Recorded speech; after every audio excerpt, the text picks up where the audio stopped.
बिस्मिल्लाहिर्रहमानिर्रहीम। अस्सलाम वालेकुम नाजरीन। रूस के सदर व्लादिमीर पुतिन ने आज बहुत बड़ा पत्ता खेला है, जिसके बाद आलमी ताकतों की नींदें उड़ गई हैं। आज की वीडियो में हम आपको बताएंगे कि किस तरह से रूस पूरे यूक्रेन को कब्जा करने का इरादा रखता है और उसके लिए उसने क्या स्ट्रेटजी अपनाई है। फिर आपको बताएंगे कि एक बार फिर रूस को रोकने के लिए बरतानिया किस तरह से मैदान में आ गया है, और सबसे आखिर में आपको बताएंगे कि साउथ चाइना सी पर पिछले कई दिनों से अमेरिका और चीन के दरमियान तल्ख कलामी हो रही है। कल चीन ने अमेरिका को बड़ी ख़तरनाक धमकी भी दी थी और आज चीन ने अमलन अमेरिका को वहाँ से भगाया है और अमेरिका वहाँ से दुम दबाकर भागा है। लेकिन अमेरिका ने जब इससे इनकार किया तो चीन ने फ़ोटोज़ रिलीज़ कर दिए। तो ये सारी डिटेल्स आपके सामने रखते हैं। उससे पहले अगर अभी तक आपने हमारा चैनल सच टीवी सब्सक्राइब नहीं किया तो इसे अभी सब्सक्राइब करें और बेल आइकन पर क्लिक करें ताकि हमारी आने वाली वीडियोस आपको वक्त पर मिलती रहें। पहली खबर है रूस के हवाले से अनादोलू एजेंसी की। वो कहते हैं कि Putin signs decree facilitating Ukrainians to get Russian citizenship. रूसी सदर व्लादिमीर पुतिन ने एक डिक्री साइन कर दी है, जिसके बाद यूक्रेन के शहरी बड़ी आसानी के साथ रूसी सिटीजनशिप यानी रूसी पासपोर्ट हासिल कर सकते हैं। इससे पहले 25 मई को भी पुतिन ने एक डिक्री साइन की थी, जिसके तहत यूक्रेन के दो इलाके खेरसोन और ज़पोरिजिया, इन दोनों इलाकों के लोग रूसी सिटीजनशिप हासिल कर सकते थे। और इसे रूस की एक बहुत बड़ी चाल इसलिए कहा जा रहा है क्योंकि इन दोनों इलाकों पर रूस मुकम्मल तौर पर कब्जा कर चुका है। तो चूंकि इन दोनों इलाकों पर रूस का कब्जा हो चुका है तो यहाँ पर बसने वाले यूक्रेन के शहरियों को यहाँ रहने में काफ़ी मुश्किलात का सामना करना पड़ रहा था। अब वो शहरी जो अपनी सिटीजनशिप को तब्दील कर चुके हैं, यानी पहले वो यूक्रेनी थे अब वो रूसी हैं और वहाँ पर कब्जा भी रूस का है, तो वो बड़े आराम के साथ वहाँ पर अपनी ज़िंदगी भी गुजार रहे हैं और रूस भी दुनिया को बता सकता है कि फ़ौज भी हमारी है, शहरी भी हमारे हैं, इलाका भी हमारा है। तो इस स्ट्रेटजी की कामयाबी के बाद अब रूस के सदर व्लादिमीर पुतिन ने एक नई डिक्री साइन की है, जिसके बाद पूरे यूक्रेन के शहरियों को मुकम्मल तौर पर आज़ादी है कि वो रूस की सिटीजनशिप हासिल कर लें। ज़ेलेंस्की ने मगरिब को और अमेरिका को खबरदार किया है कि पुतिन के इस फैसले से साफ जाहिर होता है कि वो पूरे यूक्रेन पर कब्जा करना चाहता है और हर यूक्रेनी शहरी को वो रूसी पासपोर्ट देना चाहता है ताकि मुस्तकबिल में यूक्रेन का नामो निशान ही ना रहे। फिर नाजरीन, जब से ये जंग शुरू हुई है तब से लेकर अब तक रूस का सबसे बड़ा क्रिटिक जो मुल्क रहा है उसका नाम है बरतानिया। भले रूस पर पाबंदियां लगाने की बात हो, रूस पर तनकीद करने की बात हो या यूक्रेन की मदद करने की बात हो, बरतानिया और बरतानिया का ख़ास तौर पर वज़ीर आज़म बोरिस जॉनसन सबसे पेश रहे हैं। यहाँ तक कि जब बोरिस जॉनसन ने इस्तीफ़ा दिया तो रूस ने खुशी का इजहार करते हुए कहा कि the stupid clone has gone. अच्छा हुआ कि बेवकूफ़ जोकर चला गया। अब उसके बाद इस्राएली अखबार द जेरूशलम पोस्ट की खबर है, UK to train up to 10,000 Ukrainian troops for war against Russia. United Kingdom's दुनिया का वो वाहिद मुल्क होगा जो यूक्रेन के फौजियों को अपनी ज़मीन पर बुलाकर ट्रेनिंग देगा ताकि वो रूसी फौजों का मुकाबला कर सकें। और इस मकसद के लिए उसने यूक्रेन से 10,000 फौजियों को बुला लिया है ताकि वो उनको ट्रेनिंग दे रूस का मुकाबला करने की।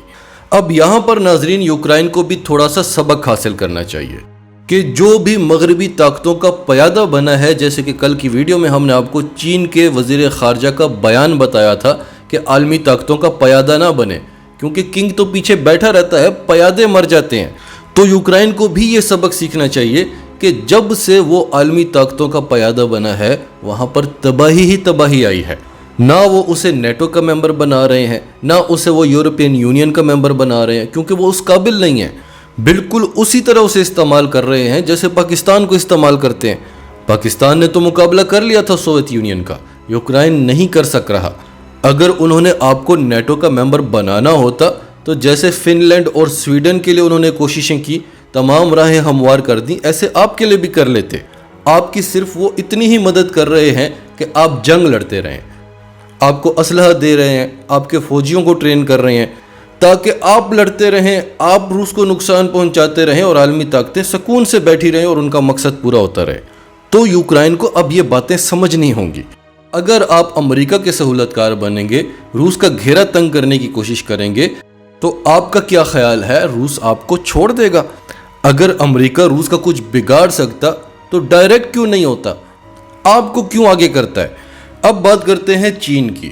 کل کی ویڈیو میں ہم نے آپ کو بتایا تھا کہ چین کے وزیر خارجہ وانگ یی نے انڈونیشیا میں ہونے والے G20 کانفرنس میں خطاب کرتے ہوئے کہا کہ میری بالی میں امریکہ کے سیکرٹری خارجہ اینٹنی بلنکن کے ساتھ ملاقات ہوئی تھی اور ان کو میں نے کہا کہ آپ کو ون چائنا پالیسی کا خیال رکھنا چاہیے۔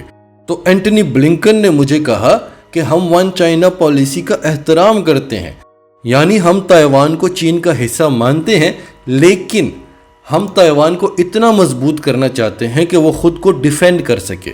یعنی بالکل ایسے ہی کہ ہم لاہور کو پاکستان کا حصہ تو مانتے ہیں، لیکن ہم لاہور کو اتنا مضبوط کرنا چاہتے ہیں کہ وہ خود کو پاکستان سے بچا سکے۔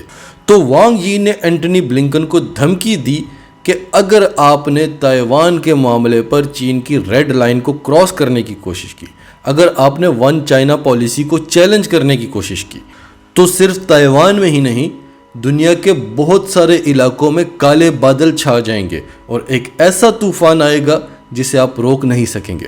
اور ناظرین، چین کی اس دھمکی کو لائٹ نہیں لیا جا سکتا، کیونکہ چین کے پاس ایسی ٹیکنالوجیز ہیں اور انہیں امریکہ روک نہیں سکتا۔ اس کے بعد آج ایک اور بہت بڑی خبر ہے جو وائرل ہوئی ہے اس وقت۔ پہلے آپ کے سامنے 3-4 اداروں کی خبریں رکھتے ہیں اور پھر آپ کو ڈیٹیل بتاتے ہیں۔ رائٹرز کہتا ہے China says it drove away US destroyer that sailed near disputed isles۔ چین کہتا ہے کہ اس نے امریکی ڈسٹرائر کو بھگا دیا ہے جو کہ متنازع جزیروں کے قریب سیلنگ کر رہے تھے۔ اس سے پہلے چائنیز اخبار CGTN کی خبر آئی تھی کہ PLA warned of US warship trespassing in China's territorial waters۔ Spokes person چینی فوج یعنی PLA کے اسپوکس پرسن نے کہا کہ ہم نے امریکہ کو وارن کیا کہ اس کی ایک وارشپ ہمارے پانیوں میں آئی ہوئی ہے اور فوری طور پر اسے یہاں سے نکال دینا چاہیے۔ الجزیرہ کہتا ہے US sends destroyer near Paracel Islands angering China۔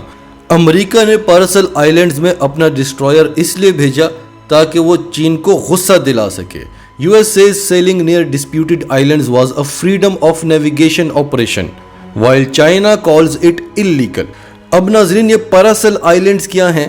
یہ ساؤتھ چائنا سی کی وہ ٹیریٹری ہیں جن پر تائیوان بھی کلیم کرتا ہے، چین بھی کلیم کرتا ہے اور ویتنام بھی کلیم کرتا ہے۔ اور امریکہ کے مطابق چین نے ایسے کئی جزائر سمندر کو بھر کر بنائے ہوئے ہیں، یعنی یہ مصنوعی جزائر ہیں، اور یہ مصنوعی جزائر بنانا بڑا مشکل کام ہوتا ہے، یعنی سمندر کو بھر کے آپ وہاں پہ خشکی کا ایک ٹکڑا بچھا دیں۔ تو امریکہ کے مطابق چین نے ایسے بہت سارے مصنوعی جزائر بنائے ہوئے ہیں جو چین کی سمندری حدود سے باہر ہیں۔ چین نے ایسے جزائر بنا کر وہاں پر اپنی ملٹری بیسز قائم کی ہوئی ہیں، جن میں یہ پارسل آئلینڈز بھی آتے ہیں۔ ساؤتھ چائنا سی کے پانیوں میں امریکہ باقاعدگی سے مشقیں کرتا ہے، جسے اس نے فریڈم آف نیویگیشن آپریشنز کا نام دیا ہے۔ امریکہ کے مطابق چین اور دیگر دعوے داروں نے اس راہداری سے نقل و حرکت کو روک رکھا ہے۔ بین الاقوامی ٹریبیونل نے چین کے ساؤتھ چائنا سی پر دعوے کو 6 سال پہلے رد کر دیا تھا، اور اس بحری راہداری کی مدد سے ہر سال $3 ٹریلین کی تجارت کی جاتی ہے، لیکن چین نے بین الاقوامی ٹریبیونل کے اس فیصلے کو کبھی تسلیم نہیں کیا۔ امریکہ کا کہنا ہے کہ ان کے جہاز USS بینفورڈ نے بین الاقوامی قوانین کے تحت ساؤتھ چائنا سی میں پارسل جزیروں پر نیویگیشن اور آزادی کے حقوق استعمال کیے ہیں، جبکہ چین کا کہنا ہے کہ امریکہ جان بوجھ کر کشیدگی پیدا کرتا ہے۔ PLA کے جنوبی تھیٹر کمانڈ کا کہنا تھا کہ امریکہ کے جہاز نے پارسل جزائر کے گرد علاقائی پانیوں میں داخل ہو کر چین کی خود مختاری اور سالمیت کی سنگین خلاف ورزی کی ہے۔ پہلے ہم نے امریکہ کو وارن کیا، لیکن اس نے اپنا جہاز وہاں سے نہیں نکالا تو ہم نے اس کا تعاقب کیا، اس کے بعد امریکی جہاز وہاں سے بھاگ گیا۔ اس سے یہ ثابت ہوتا ہے کہ امریکہ ساؤتھ چائنا سی میں سیکیورٹی رسک پیدا کرتا ہے اور یہ علاقائی امن و استحکام کو نقصان پہنچاتا ہے۔ امریکہ نے چین کے اس بیان کو جھوٹا قرار دیا، بالکل اسی طرح جس طرح بھارت جھوٹی خبریں دیا کرتا تھا اور چین اگلے دن پکچرز اور ویڈیوز ریلیز کر دیا کرتا تھا۔ چین نے آج بھی وہی کیا۔ گلوبل ٹائمز کی خبر ہے PLA releases photos of warning away trespassing US warship shows confidence in tackling navigation hegemony. China نے فوٹوز ریلیز کر دیے کہ کس طرح سے PLA نے امریکہ کو پہلے وارن کیا، پھر اس کا تعاقب کیا اور وہاں سے امریکی جہاز نکل گیا۔ ناظرین آپ کی سب کے بارے میں کیا رائے ہے؟ کمنٹس میں اپنی رائے کا اظہار کرتے رہیں، اور اگر آپ ہمارے چینل پر نئے ہیں تو ابھی سچ ٹی وی کو سبسکرائب کریں، سچ ٹی وی فیملی کا حصہ بنیں، اور ہماری ویڈیوز پسند آئیں تو انہیں لائک کریں، شیئر کریں، تاکہ زیادہ سے زیادہ لوگوں تک یہ میسیجز پہنچتے رہیں۔